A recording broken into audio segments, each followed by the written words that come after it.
Bob, Mr. Brown, I'd like you to meet an old Oshawa boy. GM has long been synonymous with Oshawa. They've been together more than 100 years, but recent decades have seen a sharp decline. The workforce down to about 10% of what it was at its peak in the 80s.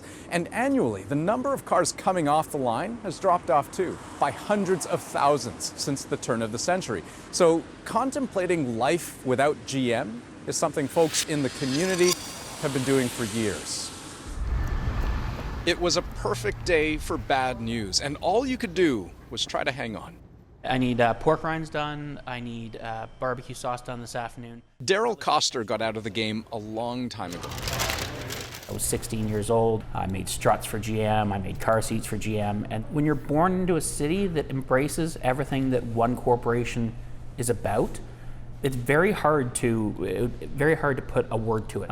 Everybody had somebody within their family, usually a mother or a father or both, that worked in GM at one time. Can you hang on just 1 second? In a lot of ways, his story is Oshawa's story, but with a different ending. Trading in the stability of a union job for something different. Sandwich? Now he's in the barbecue business and away from that nagging thought of what if GM leaves town? A threat that's been made more than once before. And we still have that fear in all of us. It's ingrained. What are people afraid of? Right now, they're afraid there's no other jobs, especially the people that work within GM or have had families work in GM all their life. They don't know what else they're going to do. I've lived in Oshawa for 24 years, and GM has always been a staple. As recently as a year ago, Jen Leitner's son faced a choice: head to college or head to the GM assembly line. He chose GM. Why did he do that? He thought it was the better choice, working, starting his life, his career. Instead of putting it off for a couple years to do the college, he thought he'd go boom right in. And now? Now.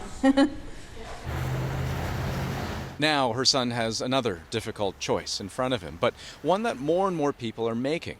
Oshawa, to its credit, has spent years reforging its identity, imagining a life without GM, something Shelley Auger says is possible. The university is there, and it is now expanding. You've got lots of different businesses coming in the downtown core. There's hotels down in the downtown core now.